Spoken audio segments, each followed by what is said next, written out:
Bonjour tout le monde, bienvenue dans ce nouveau webinaire Trustpilot. Alors, on va vous expliquer un petit peu le choix de ce sujet et la problématique qu'on va traiter pendant tout ce webinaire. En échangeant régulièrement en fait, avec différents acteurs dans le domaine du e-commerce et dans d'autres secteurs, on s'est rendu compte que pas mal d'entreprises aujourd'hui exploitaient l'avis client en tant que tel, d'un point de vue purement classique, c'est-à-dire collecter des avis, mais n'allaient vraiment pas loin en termes de stratégie et n'allaient justement pas exploiter tous les potentiels qu'il pouvait y avoir derrière l'avis client. Et on s'est rendu compte que justement, beaucoup d'entreprises se cantonnaient à faire, je dirais, le strict minimum, le niveau 1.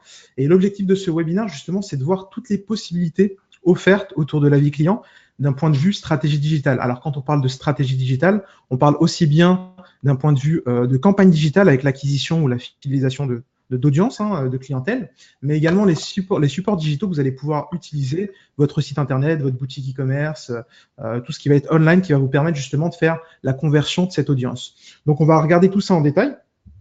Je vais commencer par me présenter. Donc, je m'appelle Smaïl Makik, je suis consultant marketing digital au sein de l'agence Culturban. Rapidement sur mon historique, ça fait un peu plus de 10 ans que je suis dans le domaine du digital.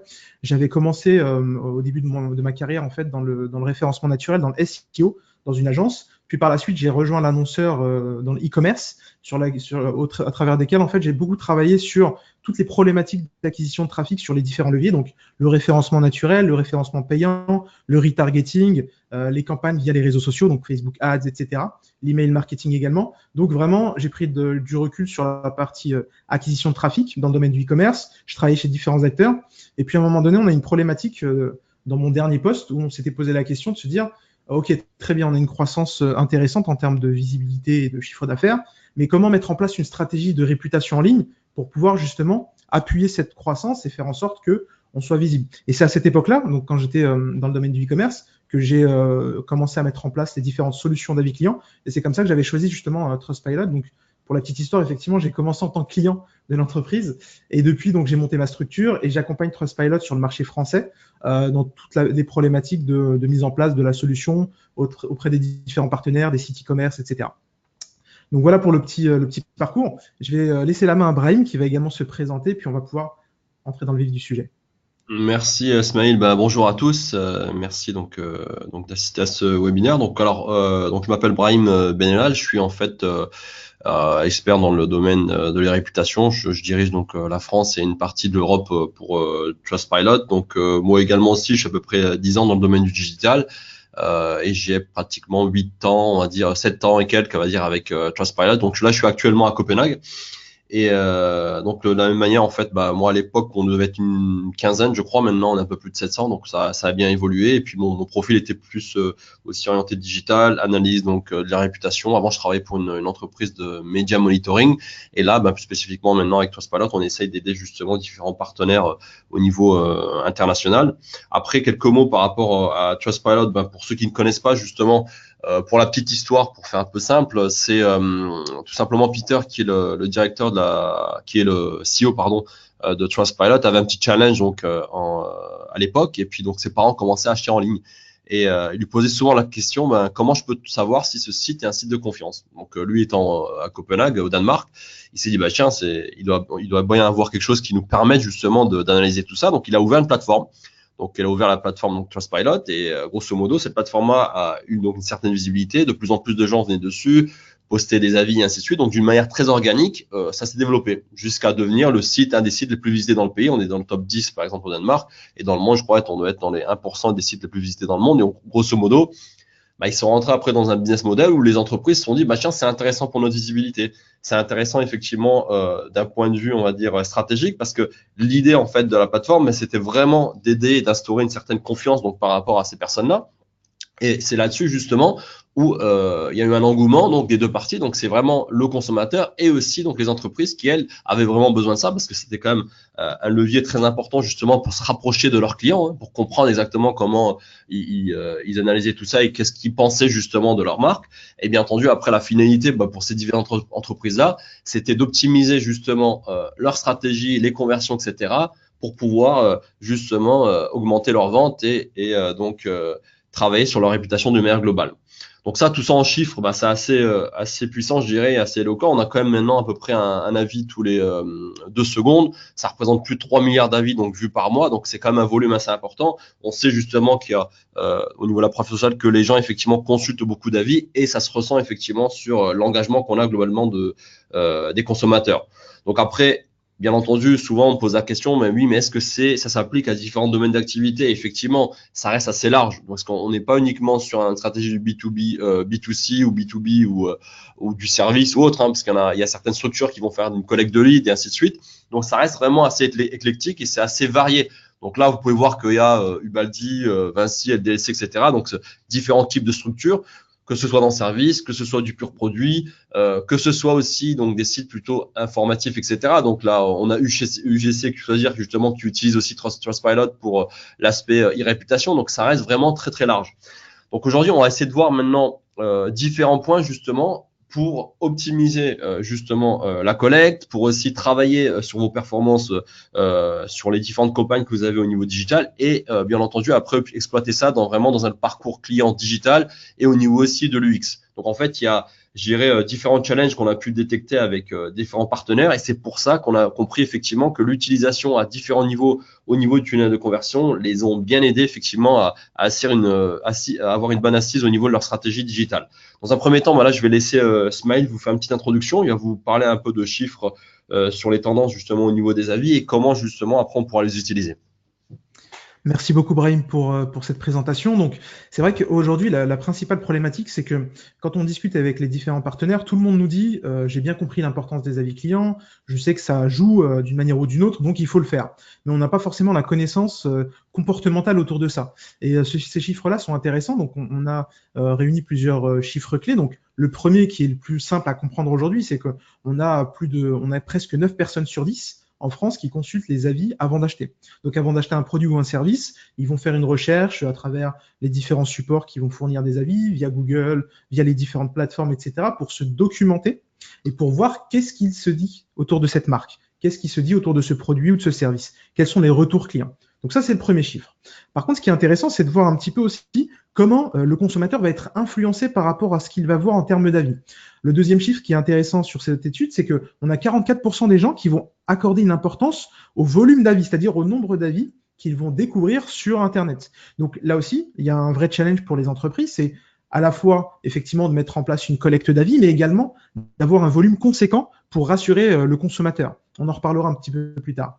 Et puis le troisième élément qui est intéressant aussi, c'est la fraîcheur de l'avis. Donc on a 16% des gens qui pensent que les avis de plus de 3 mois sont trop anciens.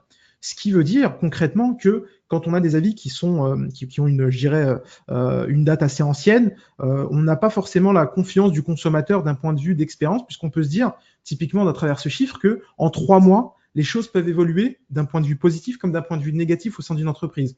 Donc, le fait d'avoir des avis réguliers et notamment récents va montrer que si la moyenne globale, par exemple, est de 9 sur 10 et qu'on a également les derniers avis qui sont toujours autour de 9 sur 10, ça va conforter le consommateur et se dire que la note moyenne et également les derniers avis sont en ligne, c'est-à-dire sont vraiment cohérents, donc je peux y aller de manière confiante.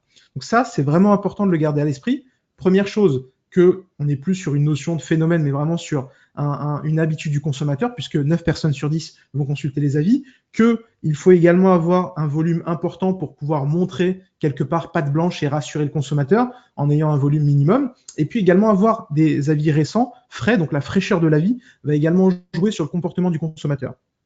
Et en fait, ces différents points nous amènent à une chose qui de toute manière existait déjà dans le monde réel, ce qu'on appelle la notion de preuve sociale. Donc là, on a une photo très simple qui illustre assez bien ce concept. On a sur la gauche le café Les Jardins et sur la droite le café Le Hibou. Donc imaginez-vous tout simplement d'arriver dans une ville donc touristique que vous ne connaissez absolument pas. Vous arrivez donc sur la place principale, vous avez différents endroits sur lesquels vous pouvez aller soit vous restaurer, soit vous poser pour faire un petit moment de détente, etc. Dans la salle, donc je vous pose la question, n'hésitez pas à répondre directement sur le système de questions-réponses. Qui dans la salle va choisir d'aller sur le café Les Jardins et qui dans la salle va aller au café Le Hibou? Donc je vous laisse quelques secondes pour répondre. J'imagine un petit peu la réponse. Donc effectivement là on a des retours. Merci Maxime qui nous dit Le Hibou. Léa également qui nous confirme que Le Hibou est le lieu qu'elle choisirait naturellement. Pourquoi on a je dirais, cette manière naturelle de choisir l'endroit, le hibou? Tout simplement parce qu'on a un nombre de personnes assez conséquentes en terrasse qui approuvent finalement que ce lieu-là est testé et approuvé, entre guillemets. C'est-à-dire que si on n'a pas d'informations, si on ne connaît absolument pas les deux endroits, le fait qu'il y ait assez de monde va nous faire dire que s'il y a autant de monde, tout ce monde-là ne peut pas se tromper. Et donc, la preuve sociale est là. Elle réside dans le fait que ce nombre de personnes attestent que le hibou est un endroit où on va être bien servi, où on va avoir effectivement différents, je dirais, une bonne expérience consommateur, etc. Alors, j'ai vu dans le chat également qu'on avait Yannick qui nous disait le Café Les Jardins. On a toujours une personne dans chaque webinaire ou dans chaque conférence quand on fait cette question-là qui nous dit les jardins, pour des raisons autres du style j'ai envie d'être tranquille, j'ai envie de pouvoir me poser et de pas avoir à être stressé par le monde. Effectivement, donc c'est ce que dit Yannick sur le chat parce qu'il y a de la place. Donc je confirme effectivement Yannick, vous avez tout à fait raison. On a ce choix-là potentiel, mais globalement la majorité des gens vont quand même opter pour le hibou pour la simple et bonne raison qu'on a une preuve visuelle finalement de ce qu'on appelle la preuve sociale, c'est-à-dire qu'on atteste que cet endroit-là est de qualité et recommandé par un certain nombre de personnes. Et du coup, cette histoire de recommandation, elle est intéressante puisque sur Internet, on a mené une étude justement de notre côté.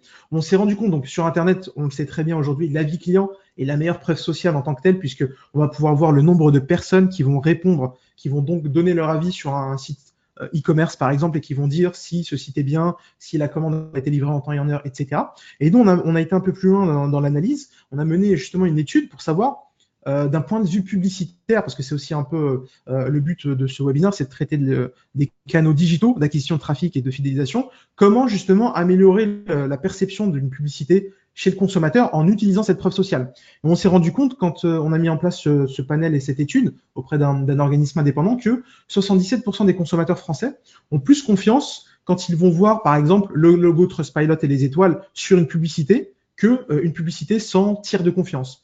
Ce système-là de tiers de confiance, on peut également extrapoler avec d'autres acteurs. Hein. Tout à l'heure, Brahim expliquait que UFC Que Choisir est devenu et donc utilise Trustpilot pour collecter des avis. Donc UFC Que Choisir, aujourd'hui, on sait très bien qu'ils ont un poids considérable d'un point de vue de recommandation puisqu'ils font pas mal d'études sur les différents produits à choisir, etc. Si une marque aujourd'hui fait partie d'une sélection UFC Que Choisir avec une très bonne note chez cet acteur-là, on peut tout à fait imaginer une publicité qui va mentionner le logo UFC Que Choisir avec une citation de la notation. Et ça va également améliorer la confiance autour de cette publicité-là et donc l'impact qu'il va y avoir auprès du consommateur. Donc ça, c'est vraiment important de le garder à l'esprit. Aujourd'hui, tous vos supports de communication, que ce soit online ou offline, et là, on va se concentrer purement sur le online, vont pouvoir exploiter cette preuve sociale et notamment justement renforcer le message publicitaire à travers, je dirais, le poids d'un tiers de confiance. On va pouvoir voir des exemples par la suite. Maintenant qu'on a vu un petit peu en amont cette notion de preuve sociale et l'importance des avis avec le comportement du consommateur, on va voir avec Brahim justement quelles sont, je dirais, les informations sur la collecte d'avis clients aujourd'hui à connaître. Merci Asmaël. Effectivement, donc là on a parlé de la première partie qui est très importante et assez cruciale, c'est le concept justement de la preuve sociale. Donc après, bien entendu, pour le matérialiser, on va dire sur le online, il faut bien entendu commencer par collecter des avis. Donc là, il y a un processus qui est assez simple. Bien entendu, là, j'explique le processus d'une manière, on va dire, traditionnelle du site pur e-commerce, etc. Mais on peut l'appliquer également à du service, à du lead, etc. Donc, la première étape, bien entendu, c'est d'envoyer un email. Donc, l'email là peut partir directement soit de chez vous, soit directement de Trustpilot. Donc, avec un branding, donc c'est-à-dire vous optimisez la version donc de l'email, donc la version HTML en mettant votre logo, etc. Un petit texte sympa pour justement essayer d'être un peu plus accrocheur. La personne va pouvoir sélectionner donc de 1 à 5 étoiles, donc en fonction de son expérience, mettre un verbatim, donc un contenu. Donc ce contenu-là va être très important aussi justement plus tard par rapport à l'affichage et l'utilisation qu'on va avoir à des moments clés dans le tunnel de conversion. Donc c'est-à-dire qu'on va pouvoir sélectionner certains des avis pour les afficher plutôt sur le header, sur le footer, le panier, etc. Et on verra ultérieurement. Et après, on peut combiner ça avec du produit ou du service. Donc ce qui est intéressant ici, c'est que on va avoir une expérience qu'on appelle la collecte d'avis donc marchand, et de l'autre côté, on va avoir le produit ou le service. Et bien entendu, l'utilisation qu'on va en avoir va être différente en fonction, bien entendu, de la conversion que vous recherchez. par exemple, si je vous dis, on est dans une stratégie de niche. Donc, j'ai un produit que j'ai développé et qu'on retrouve très peu, très rarement, on va dire, sur les différents sites parce que effectivement, c'est un produit que je viens de lancer, etc. Donc, ces gens-là vont avoir des difficultés pour trouver un avis spécifique sur mon produit. Donc, à ce moment-là, l'avis produit va avoir un poids très important dans leur recherche. Parce que si effectivement je vais rechercher des informations sur un Mac ou un Dell ou autre, bon, je peux les trouver assez facilement sur des sites un peu plus spécialisés, etc. Mais par contre, dès qu'on vient sur un produit qui est un peu plus rare ou qui est moins visible sur le web, bah, effectivement, le fait que vous collectiez aussi de l'avis produit spécifique va être très important. Donc là, on va dire, en fonction de votre stratégie, il va être plus important parfois de collecter aussi du produit que du marchand, mais le marchand reste quand même important parce que c'est l'expérience totale. Alors, au niveau des datas, pour vous donner un peu une idée, on est à peu près entre 7 et 15% de conversion, généralement, quand on en fait une demande d'avis. Ça, c'est une question qu'on pose assez souvent. Et donc, c'est-à-dire que si on envoie donc sans invitation, en moyenne, on va avoir entre 7 et 15 avis qui vont être collectés. Bien entendu, ça, c'est une moyenne assez globale. Hein. Donc, souvent, par exemple, dans le domaine de l'assurance, etc., ça va être un peu plus bas parce que effectivement, c'est un peu moins, je dirais, sexy. Donc, le fait de se dire, est-ce que je vais pouvoir poster effectivement un avis sur ce domaine-là? Par contre, si c'est un truc qui est plutôt orienté un hobby, une passion, etc., je prends le cas, par exemple, d'un domaine d'activité comme le vélo. On a pas mal de sites dans ce domaine d'activité-là. Et effectivement, ils arrivent à avoir du 22, 23, 25% de taux de conversion. Donc, en fonction donc, du domaine d'activité, le taux de conversion va effectivement varier. Donc nous, ce qu'on a fait, c'est qu'on a mis 3 astuces en place pour justement optimiser donc le nombre d'avis. Une, c'est simplement incentiver le dépôt d'avis. Donc simplement, vous offrez une récompense donc quand on poste l'avis. Donc c'est-à-dire une offre donc quelle que soit bien sûr la note, hein, parce qu'on peut pas dire à la personne merci de laisser un avis positif et on vous aurait donc un bon de réduction, c'est comme ça. Donc en fait, l'idée là, c'est vraiment de leur dire merci de laisser un avis. Si vous laissez effectivement un avis, qu'il soit de 1, 2, 3 ou 5 étoiles, vous aurez l'opportunité donc de recevoir un bon de réduction ou bien une offre spéciale, etc. Donc là, c'est vraiment l'aspect incentivé pour optimiser les conversions. Donc ça, c'est des techniques qu'on a utilisées avec des partenaires et qui fonctionnent très bien. Ensuite, bien entendu, un truc qui est assez courant, c'est tout simplement l'A/B testing. Donc là, on va changer l'objet de l'email. On va peut-être utiliser un texte plus éloquent au niveau du message. On va jouer aussi sur tout ce qu'on appelle call to action, donc les boutons donc sur lesquels on va effectivement appuyer pour valider l'action et ainsi de suite. Donc, et bien entendu aussi, d'une manière un peu plus globale, parfois il y a certains partenaires qui vont ajouter une remarque sur le temps qu'il faut pour poster l'avis. On met voilà, postez votre avis en 30 secondes, etc. Ça, c'est une notion qui est importante aussi pour dire à la personne, voilà, vous pouvez nous aider justement à améliorer nos services et ça vous prend uniquement que 30 secondes. Donc, il y a des petites techniques qu'on utilise avec pas mal de partenaires qui ont bien fonctionné. Et un autre levier aussi, c'est utiliser différents canaux d'acquisition donc et de collecte d'avis. Donc, notamment le SMS. On a un taux d'ouverture qui est très, très élevé. Dès qu'on reçoit effectivement un SMS, généralement, on va l'ouvrir, donc contre 15 à 30% sur l'emailing. Donc ça, c'est intéressant aussi pour ceux qui ont la possibilité d'envoyer justement une demande donc d'avis via donc le SMS. Donc après, bien entendu, en fonction de votre domaine d'activité, ça reste quand même assez large au niveau des techniques de collecte. Et comme je disais tout à l'heure, Smaïl, on parle ici du online, pardon, mais on peut aussi faire une collecte en offline. Donc là, on se concentre un peu plus sur la partie digitale online. Mais bien entendu, si vous avez aussi une stratégie avec des magasins ou bien tout simplement vous avez différents éléments sur lesquels vous voulez juger le tunnel de conversion, donc jusqu'à la livraison, etc., ou d'autres aspects que vous voulez analyser mais qui sont plus en offline, vous avez aussi l'opportunité d'envoyer une demande d'avis, etc., pour pouvoir analyser tout ça. Donc ça, c'est des choses sur lesquelles on pourra vous aider effectivement si vous avez des questions spécifiques. Mais globalement, il faut savoir que donc il y a une première action qui est de collecter en ajustant donc le système de mailing. Donc ça c'est la solution la plus traditionnelle qui est utilisée. Deuxième étape, on veut après optimiser tout ça avec soit une incentive, soit donc des A/B testing ou bien utiliser différents canaux. Et après, bien entendu, qu'on a fait tout ça, qu'est-ce qui est important? C'est justement d'exploiter tous ces avis-là. Donc là, il y a Smaïl maintenant qui va regarder avec vous et voir comment on va pouvoir utiliser ces avis-là et les exploiter dans le tunnel de conversion et bien entendu dans les recherches de Google à différents endroits, que ce soit au niveau du SEO ou du SIA. Merci beaucoup Brahim.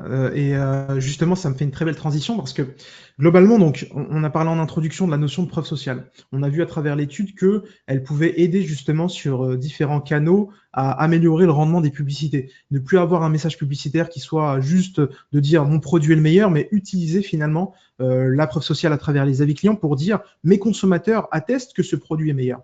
Maintenant, quand on regarde, je dirais, le parcours, le tunnel de conversion classique, on va avoir différentes étapes. Donc, on va avoir la phase de notoriété, on va faire connaître notre enseigne, notre produit ou notre service. On va avoir la phase d'intérêt, la transformation et également la fidélisation. Donc, sur chacune des étapes, vous, aujourd'hui, dans vos stratégies digitales, vous allez utiliser ce qu'on appelle des leviers d'acquisition de trafic ou de fidélisation. Donc, on les a un petit peu listés sur la droite. C'est une liste non exhaustive, hein, c'est-à-dire qu'on a différents leviers. Donc, principalement aujourd'hui, par exemple, dans l'e-commerce, on sait que la majorité des sites marchands vont utiliser Google Ads, donc anciennement Google AdWords, et également Facebook Ads, avec tout le réseau que propose Facebook Ads, notamment Instagram, etc.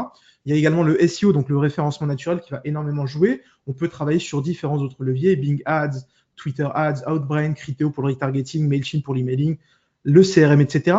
L'idée, justement, c'est qu'on va voir en détail, avec des exemples concrets, comment on peut exploiter ces avis clients-là et cette preuve sociale sur les différents leviers. On va commencer par notre ami Google, qui représente finalement, je dirais, le plus gros en termes d'investissement publicitaire, mais également d'investissement d'efforts pour la partie référencement naturel. Donc, avant de passer sur le détail, je rappelle juste à tout le monde la différence, parce que certaines fois, on a des confusions autour de ça.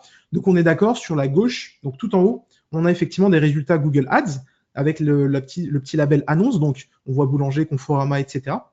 Donc, avec certains acteurs, donc, on peut avoir jusqu'à 4 résultats en référencement payant, donc le SIS, qu'on appelle le référencement payant. Juste en dessous, on va avoir le référencement naturel, donc le SEO, où on voit effectivement Darty, Bosch et Boulanger qui vont sortir sur la requête lave-vaisselle encastrable Bosch. Et également sur la droite, on a Google Shopping, c'est toujours du SIA, donc c'est du référencement payant, mais là pour le coup c'est votre catalogue e-commerce que vous allez pusher, que vous allez transmettre à Google et qui va être automatiquement mis en avant quand la requête correspond effectivement au produit, bien évidemment avec différents paramétrages d'enchères que vous allez pouvoir mettre en place. Donc là, typiquement on est sur une recherche produit assez classique de Google. Maintenant la question qu'on va traiter, c'est de savoir comment justement exploiter la preuve sociale et avoir notamment ces étoiles qui vont apparaître comme on peut le voir pour le cas de Boulanger de Conforama. Donc, d'un point de vue canal, si on commence par le SEO, donc le SEO, c'était le résultat référencement naturel juste en bas. Donc, on a 3 aspects à travers la preuve sociale et l'avis client qu'on va pouvoir exploiter. On a l'avis marchand que tout à l'heure vous a présenté Brahim, qui donc témoigne de l'expérience globale auprès de l'enseigne. Donc, typiquement, j'ai eu une bonne expérience avec tel site marchand ou avec telle boutique. Tout va bien. Donc, cet avis-là, on va pouvoir l'intégrer sur la page d'accueil avec ce qu'on appelle des rich snippets. Donc, les rich snippets, on va avoir un exemple juste après. C'est un encodage d'informations dans vos pages qui va permettre aux robots Google, quand ils arrivent, ces robots-là, sur vos pages, de lire l'information et de l'extraire pour l'afficher directement dans les résultats de recherche. Donc, c'est ce qu'on voit ici, par exemple, avec Amazon et Smart Buy Glasses. Donc, on a une requête aujourd'hui d'un produit qui est le même pour les 2 sites marchands, donc des lunettes de soleil Porsche Design P8478. Et on a effectivement Amazon qui apparaît sans rich snippet, donc sans note de produit sur cette fiche produit-là. On a Smart Buy Glasses, donc qui a lui collecté des avis produits et qui va apparaître avec les rich snippets. Donc, il va faire apparaître des étoiles avec la note globale, le nombre de votes, donc le nombre d'avis autour de ce produit, et également le prix du produit, parce qu'il a aussi encodé dans ses rich snippets le prix du produit. Ce qui permet du coup à Google d'enrichir le résultat en naturel et de faire apparaître ces informations-là qui vont avoir quel effet? Rappelez-vous tout à l'heure la preuve sociale. Le fait d'afficher des étoiles dans Google va permettre d'augmenter finalement le taux de clic de vos résultats par rapport à la concurrence. Donc ça, c'est vraiment important. C'est de se dire, si j'ai des produits qui ont des avis sur mon site, autant mettre en place cette stratégie de rich snippet et de pouvoir afficher cette notation-là directement dans Google. On a un cas assez concret ici avec un partenaire donc, qui s'appelle Touche de clavier, qui a tout simplement, donc, vous voyez sur la requête acheter dalle écran portable, donc c'est un acteur dans le domaine de l'informatique. Vous allez pouvoir changer différents périphériques, accessoires, que ce soit la touche de clavier qui vous manque jusqu'à la dalle de l'écran. Donc, sur les mots-clés acheter dalle écran portable, on a donc ce site-là qui apparaît en premier dans Google et qui a mis en place les rich snippets pour afficher sa note et le nombre d'avis qu'il a. Et on a juste fait un A/B testing entre avant et après, c'est-à-dire avant l'affichage des étoiles et après l'affichage des étoiles. Et on s'est rendu compte, à travers cet A/B testing-là, que ça a augmenté de 153% le nombre de sessions, tout simplement en ajoutant des étoiles. Donc, en ajoutant des étoiles qui, bien sûr, sont légitimes, puisqu'il y a une vraie note derrière avec un vrai nombre d'avis, etc. Mais en l'occurrence, ce qui est intéressant ici, c'est qu'on voit que le comportement de l'internaute va être influencé par cet affichage-là, puisque dès lors qu'on va voir une note avec un volume, donc rappelez-vous les chiffres clés qu'on a vus en introduction, le fait de montrer la quantité d'avis et la note globale va permettre d'amener, je dirais, les internautes à cliquer sur ce résultat-là et donc à augmenter le taux de clic, ce qu'on appelle le CTR, qui va être un élément, un critère justement parmi tant d'autres que Google va analyser pour voir si votre page mérite de rester première, deuxième, troisième en référencement naturel. Au même titre, et là c'est intéressant aussi, c'est qu'on a l'équivalent en SIA. Donc là, juste avant, on a vu le SEO. Là, on revient sur le SIA, donc le référencement payant. On a sur la droite un exemple avec le site Alltricks, donc qui est un site dans le domaine du vélo, qui a collecté des avis. Donc on a une annonce Google Ads sans étoiles, une annonce Google Ads avec étoiles. Donc là, le système est différent. Donc tout à l'heure, on a vu que pour le SEO, c'était ce qu'on appelait les rich snippets, c'est-à-dire un encodage que vous allez pouvoir intégrer directement sur vos pages pour pouvoir afficher la note et le nombre d'avis que Google va récupérer. Sur la partie Google Ads, ou bien Bing Ads, ça va être différent puisque Google et Bing vont récupérer directement les avis auprès d'un tiers de confiance. Donc, par exemple, si vous travaillez avec Trustpilot, vous allez avoir des avis qui vont être collectés via le système, qui vont être communiqués automatiquement à Google et à Bing en temps réel. Et donc, Google, qu'est-ce qu'il va vérifier? Il va regarder donc vos avis par rapport à votre nom de domaine. Si vous avez atteint 150 avis, alors le chiffre a récemment changé, on est passé à 100 avis. Ça me fait penser qu'il faut que je mette à jour cette slide. Si vous êtes sur 100 avis, avec 3,5 sur 5 de moyenne sur les 12 derniers mois, vous déclenchez l'affichage des étoiles. Si vous n'avez pas, donc plusieurs cas de figure, imaginons vous avez 100 avis, vous avez 3,5 sur 5 minimum 12 mois, les étoiles s'affichent. Si vous avez 100 avis, vous êtes à 2 sur 5, donc vous avez une mauvaise note sur les 12 derniers mois, l'avantage ici, c'est que Google ne va pas vous mettre 2 étoiles en dessous de votre résultat Google Ads.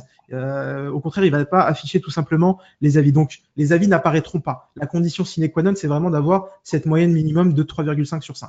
Si vous avez 80 avis sur les 12 derniers mois avec 4 sur 5 par exemple, malheureusement, il vous manquera les 20 avis pour déclencher l'affichage. Et ce qui est important à garder ici à l'esprit, c'est 2 choses. La première, c'est la fraîcheur de l'avis sur les 12 derniers mois. Imaginons que vous avez collecté des avis et que vous avez arrêté votre collecte il y a 1 ou 2 mois. Au bout d'un certain moment, en fait, vous allez sortir du circuit de ce qu'on appelle donc l'affichage des étoiles, ce qu'on appelle les Google Seller Ratings. C'est vraiment le nom du produit chez Google qui utilise cet affichage-là. Et donc, vous allez perdre ces affichages. Donc, il est important de collecter continuellement. Et surtout, le deuxième point, c'est de collecter via un tiers de confiance. Par exemple, on a beaucoup de partenaires qui nous disaient moi, j'ai des avis en interne, j'ai fait mon propre système d'avis, etc. Donc, je collecte. Comment je peux profiter de cette opportunité-là? Malheureusement, sur Google Ads, par exemple, vous ne pouvez pas afficher les étoiles, puisque Google va travailler uniquement avec des tiers de confiance reconnus. Il a une liste préétablie dans le monde dont on fait partie, et donc il va récupérer les informations-là automatiquement à travers des flux, donc pour pouvoir vérifier que les critères sont remplis. Donc ça, c'est important aussi.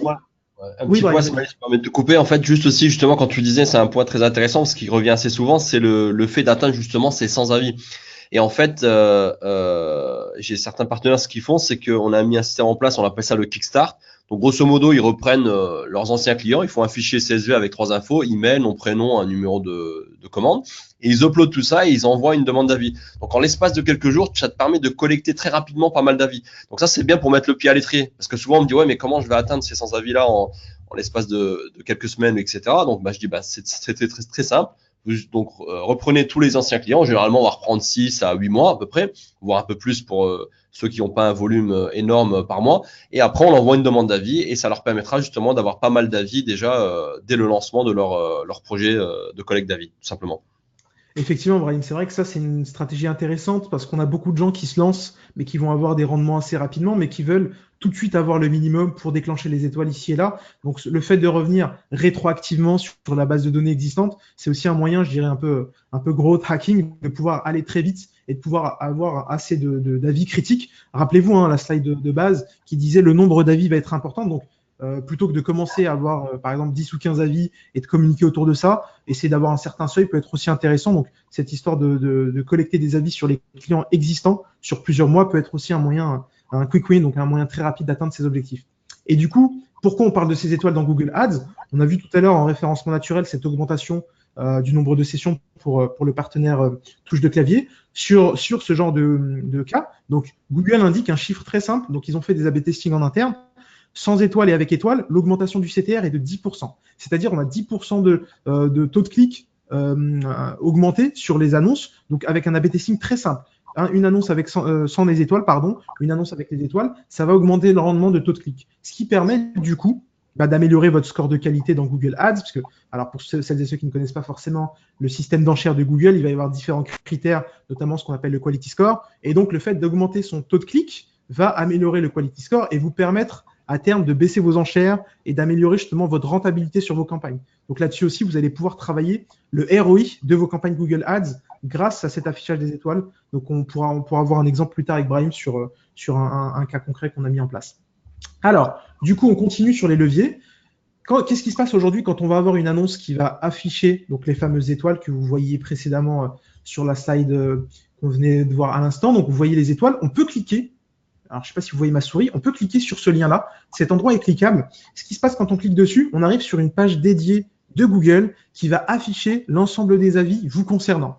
Ce clic-là, alors je rassure les marketeurs qui gèrent des campagnes SIA dans la salle, n'est pas payant. C'est-à-dire que ce clic-là va être gratuit dans le sens où, comme on reste sur une page Google, forcément Google ne va pas vous facturer une redirection vers une de ses propres pages, mais ça va vous permettre justement de montrer la preuve sociale si un consommateur a un doute et se dit alors attendez, ils ont des bons avis, etc. Mais je voudrais savoir concrètement combien, avec qui, etc. Donc il va cliquer sur le lien avis, va atterrir sur cette page-là. On va voir sur la gauche effectivement d'où viennent les avis, sur la droite la notation moyenne, et on n'a pas mis toute la screenshot, mais juste en dessous, vous allez avoir tous les derniers avis publiés. Donc avec le texte, le contenu, etc., qui permettra justement à l'internaute sur Google de lire rapidement quelques avis, de pouvoir revenir en arrière pour valider son vrai clic publicitaire sur votre annonce. Donc là aussi, c'est pareil, c'est intéressant parce que en termes de visibilité, vous profitez du système Google pour montrer votre sérieux et votre notoriété et de mettre en condition le consommateur à acheter chez vous par la suite. Donc c'est vraiment le début du tunnel de conversion qu'on voit ensemble.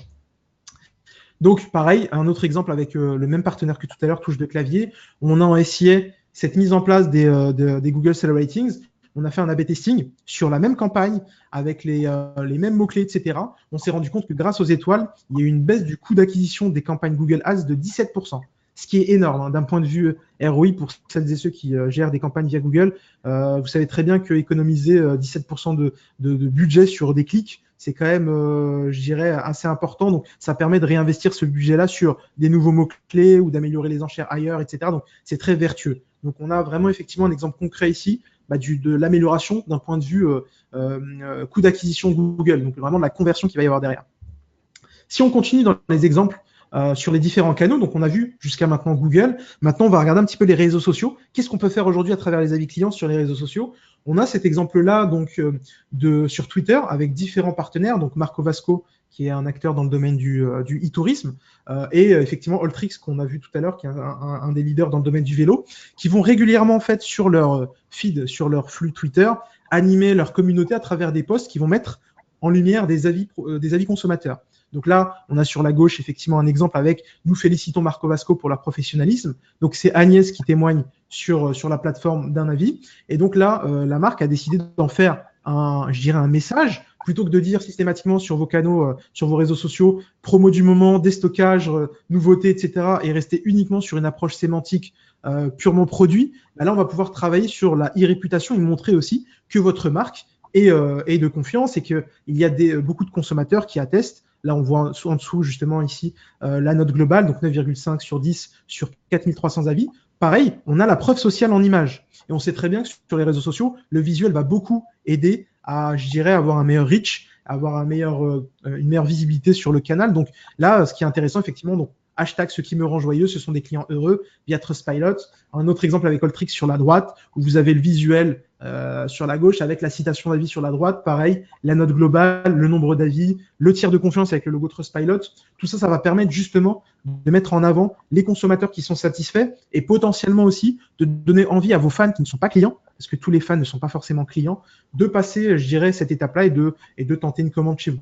Donc ça, c'est vraiment une stratégie facile à mettre en place. Juste pour la petite histoire, les visuels que vous voyez sur la gauche et sur la droite, c'est un outil que propose Trustpilot directement sur sa plateforme. En un clic, vous choisissez un avis que vous avez collecté et vous allez pouvoir le transformer en visuel et il sera posté en quelques secondes sur les réseaux sociaux. Donc pas besoin de designer, pas besoin de graphiste, tout est vraiment clé en main. Et ça aussi, je pense que c'est un gain assez important en termes de productivité pour les community managers ou les social media managers qui veulent mettre en place justement des contenus un peu différents par rapport à la moyenne.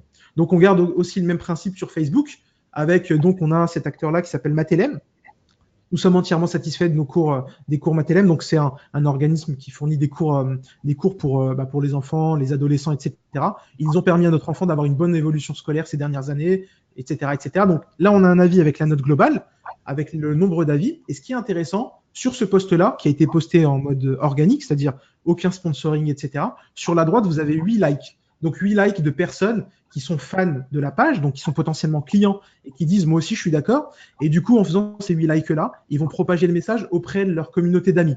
Et là, en l'occurrence, pour un service comme Mathelem, qui est donc vraiment B2C, avec une forte recommandation de parents à parents, on peut tout à fait imaginer que parmi les fans de Mathelem qui ont liké, il y a d'autres parents qui sont amis et qui pourraient se dire « tiens, pour mon fils ou pour ma fille, pourquoi pas tester ce service-là pour les mathématiques, l'anglais ou peu importe ». Ça, c'est vraiment aussi vertueux et intéressant d'un point de vue Facebook organique.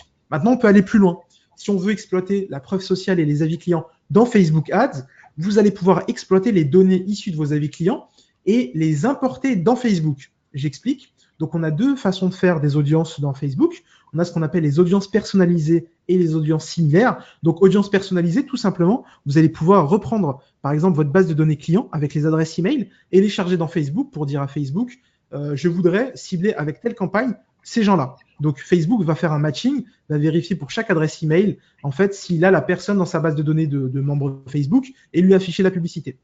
Donc ça, typiquement, vous allez pouvoir, par exemple, grâce aux avis clients, identifier les clients très satisfaits et faire des campagnes spécifiques sur les clients qui vous ont déjà mis des avis positifs, soit pour créer des audiences similaires, on peut chercher des gens qui ressembleraient à nos clients satisfaits, ou on peut même proposer des ventes additionnelles à des clients existants. La personne a fait une première commande, a mis 5 sur 5 ou 4 sur 5 en notes, et donc on voudrait lui proposer un produit additionnel ou un service additionnel. On peut faire de l'upsell, de la vente additionnelle grâce à Facebook Ads avec ce croisement de données. Donc ça, c'est quelque chose qu'on vous recommande de tester si Facebook Ads est un sujet chez vous, parce que ça fonctionne très bien en termes de taux de retour et de ROI.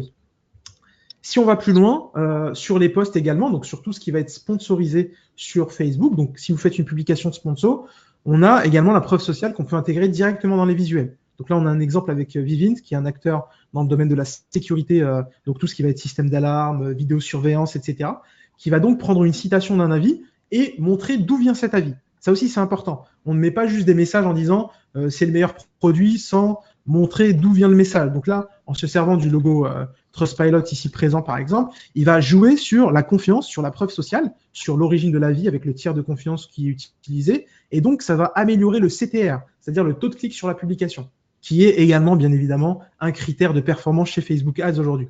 Donc, sur Facebook Ads, vous pouvez aller plus loin, effectivement, utiliser ces informations-là, soit sur les visuels. Attention à ne pas dépasser la fameuse règle des 20% texte sur les visuels Facebook Ads, parce que ça, c'est aussi un élément assez difficile à gérer parfois sur des campagnes. Donc, avoir le moins de texte possible, mais avoir du visuel qui va être prépondérant, qui va montrer le produit. Et donc, on peut se permettre d'avoir une courte citation avec un logo d'un tiers de confiance, et ça fonctionne assez bien.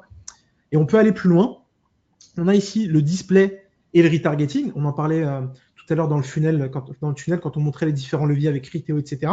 On peut tout à fait imaginer intégrer également dans les bannières publicitaires sur vos campagnes display ou retargeting la fameuse preuve sociale. Sur la gauche, on a toujours Vivint avec un visuel mis en avant, avec une citation d'avis et le logo Trustpilot tout en bas, donc avant le call to action.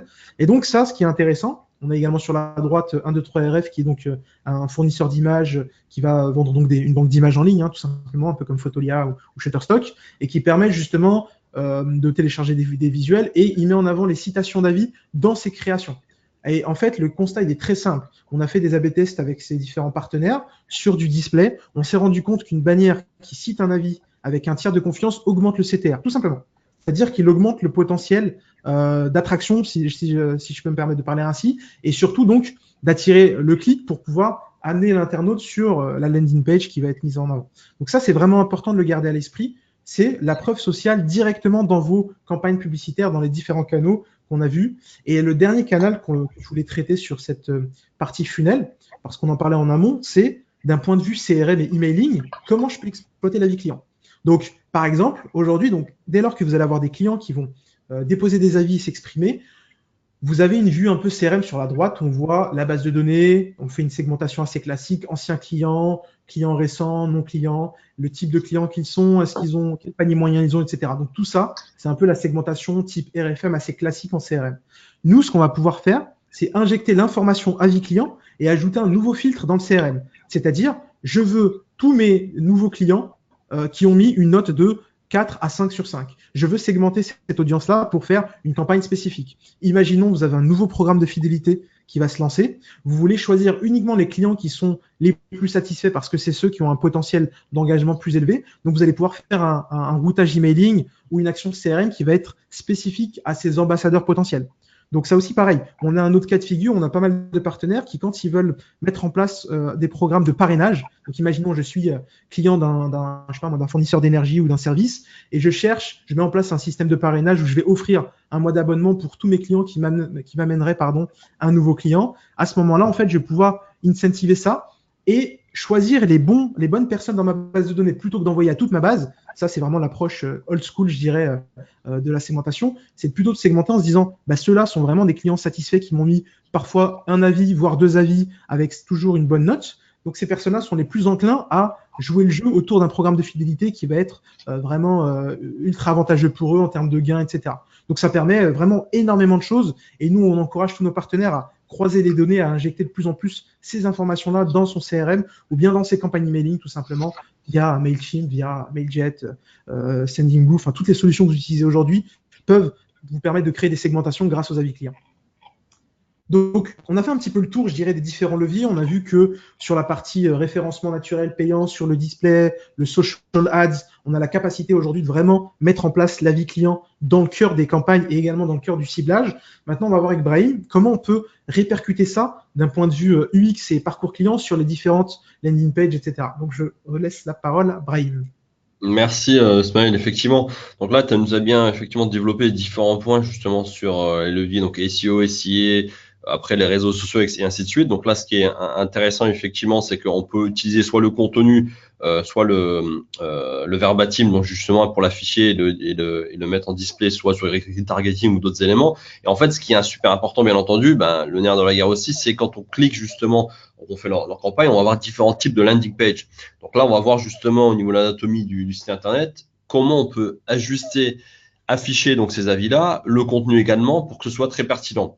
Donc là, on a effectivement différents types de pages, que ce soit la home page, les fiches produits, les fiches marques. Il y en a d'autres qui vont être un peu plus orientés sur les articles de blog ou des fiches plutôt test produits et ainsi de suite. Donc, il y a une multitude, on va dire, de landing page. Donc, et justement, sur ces pages-là, il est intéressant de travailler déjà, je dirais, si vous devez retenir 3 points importants de conversion, ce sera le header, le footer et le panier. Donc ça, c'est les 3 points clés, je dirais, sur lesquels il faut absolument travailler. Et pourquoi? Donc déjà, le header, pourquoi?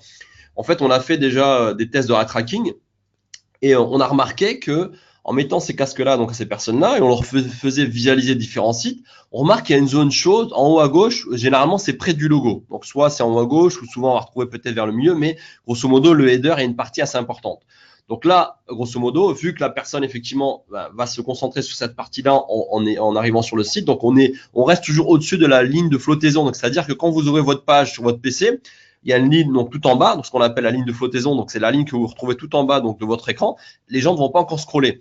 Donc là, c'est intéressant, comme l'a fait ici le couteau du chef. Donc c'est quand même un acteur, on va dire, important donc justement dans tout ce qui est couteau sur le web. Et eux ont affiché directement leur note. Donc là, ils ont mis 4,7 sur 5, donc basé sur X donc avis, donc 5740 avis. À droite, on voit aussi justement Capital 2018, donc meilleur site de confiance. Donc ce qui est bien, c'est que on voit il multiplie les points de confiance.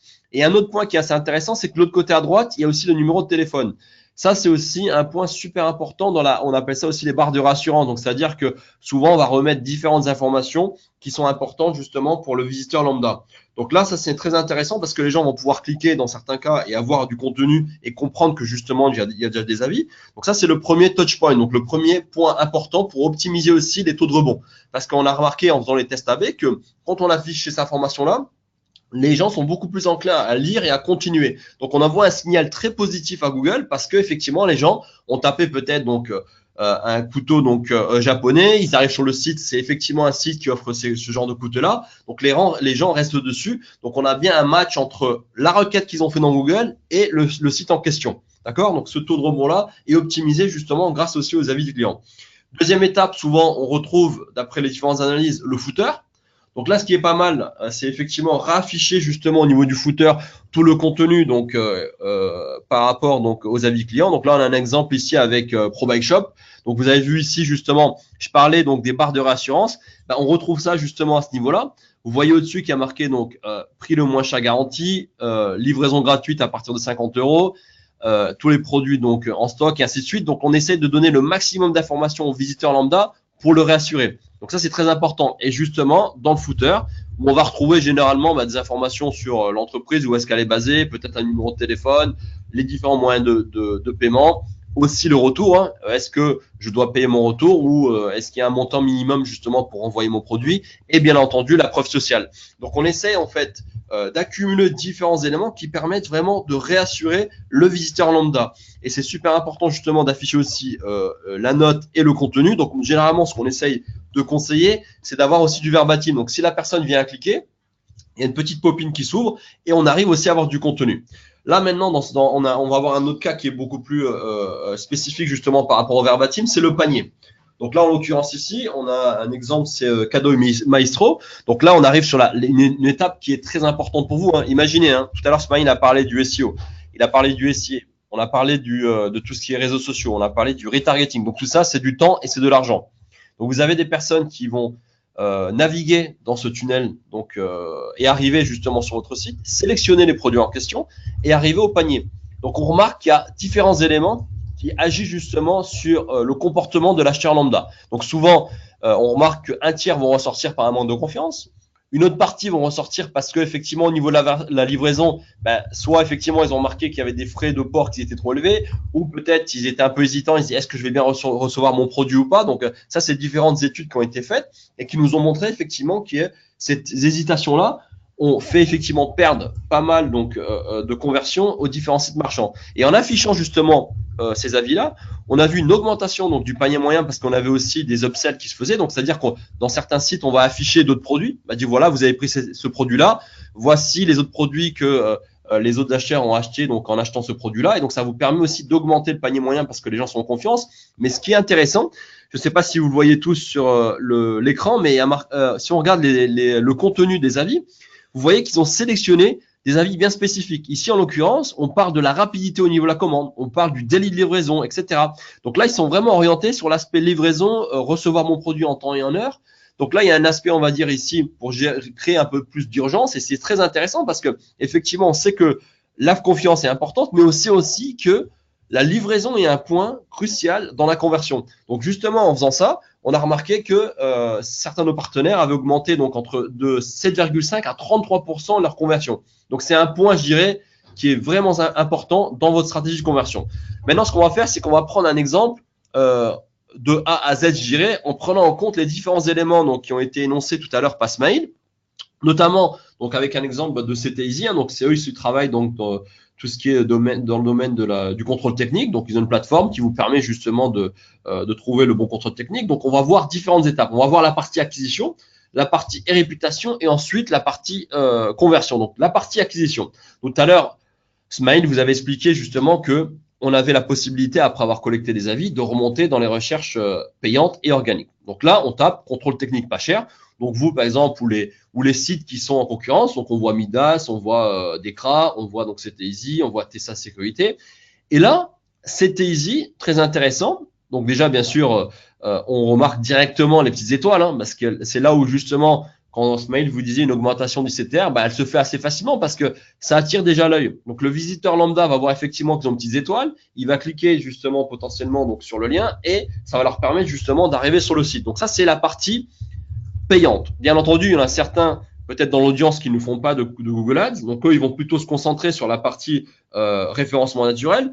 Donc bien entendu, il va y avoir aussi un affichage qui peut se faire par rapport à ces requêtes-là. Hein. On a des fois des requêtes aussi très éloquentes dans le domaine justement dans le tirage photo. On va avoir les étoiles qui vont s'afficher dans les recherches organiques. Mais là, ici, en l'occurrence, ce qui se passe, c'est que la personne a fait une première requête. On remarque aussi que dans 80% des cas, ils vont rechercher encore avis avec le nom du site. Donc ça, c'est 9 cas sur 10. Et qu'est-ce qui se passe? Nous, on essaie de sécuriser les premières positions parce que c'est là où effectivement on sait que les personnes vont cliquer et c'est là où on a le plus gros taux, je dirais, de conversion. Donc le premier lien, ils ont la preuve sociale. Voilà, on travaille avec une structure indépendante qui montre que effectivement ces avis-là n'ont pas été inventés, etc., que ça a été bien certifié. Il y a un autre lien justement qui va vous ramener directement sur la page. Donc c'était easy. Donc là, c'est intéressant. Pourquoi? Parce que on va générer du trafic directement sur le site. Donc, sur des requêtes avec avis et le nom du site, tout simplement, vous gérez le maximum de trafic et automatiquement, vous envoyez un signal positif à Google pour justement optimiser votre référencement naturel. Donc, on essaye vraiment de sécuriser la visibilité qu'il va y avoir par rapport à votre réputation. Et il y a un point qui est super important. Tout à l'heure, je vous disais en me présentant que moi, j'avais travaillé avec une boîte dans le domaine du media monitoring. Et justement, quand on aidait ces structures-là qui travaillaient sur les réputations, on remarquait souvent une chose très importante.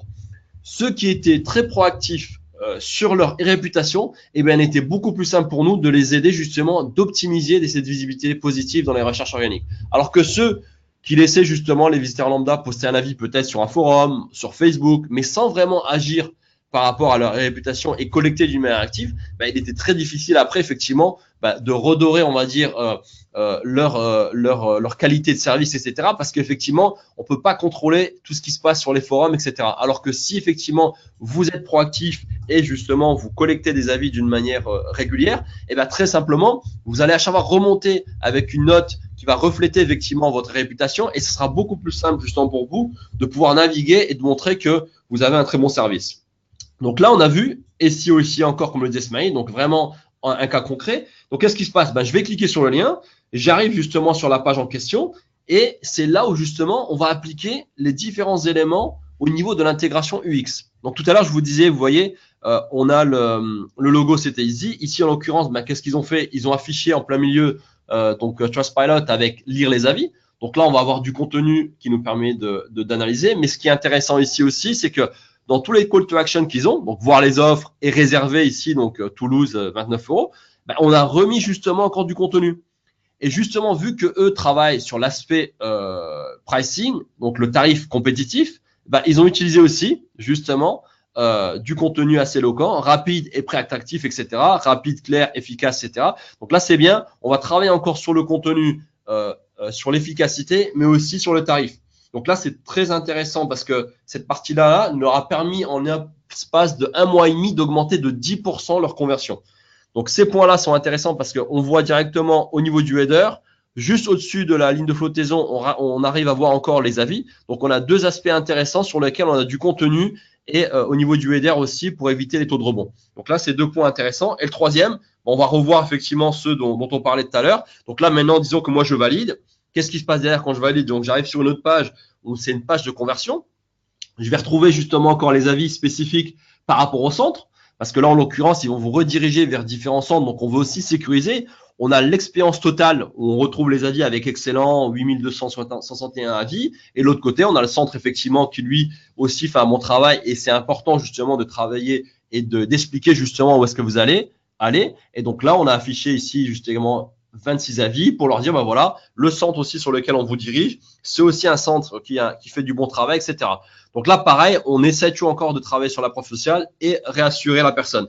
Parce que c'est pas parce qu'effectivement, elle a validé et qu'elle passe à la deuxième étape qu'elle va continuer. Donc, on veut justement sécuriser tout ça jusque la page où on va justement mettre notre carte de crédit et effectuer le paiement. Et comme vous pouvez le voir ici, vous avez donc finalisé votre réservation. 93% de nos clients recommandent c'était easy. À droite, on retrouve encore ce centre bénéficie d'un très bon rapport qualité-prix, noté 4,7 sur 5 par les clients c'était easy. Donc de la même manière, on retravaille sur la partie preuve sociale. On veut vraiment optimiser tout ça pour justement maximiser les conversions. Parce que ce qui est super important, c'est que le travail qui est peut-être excellent, qui est fait en amont, donc vous avez peut-être un traffic manager, vous avez peut-être un expert SEO, un expert SIA qui va faire un travail énorme en amont. Ou peut-être aussi travailler sur du contenu bien spécifique, travailler sur votre réputation. Mais ce qui est aussi primordial ici, c'est de vraiment se dire que quand on arrive sur le site, c'est pas encore fini. il faut éviter justement que la personne ressorte et on veut lui donner un environnement, un écosystème qui reste très positif et toujours parler de preuve sociale.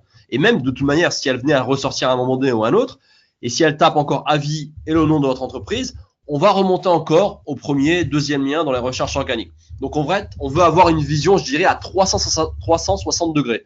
Donc l'optimisation vraiment du début, donc au niveau de l'acquisition, jusqu'à la conversion. Et un autre point qui va rester aussi très important pour la fidélisation.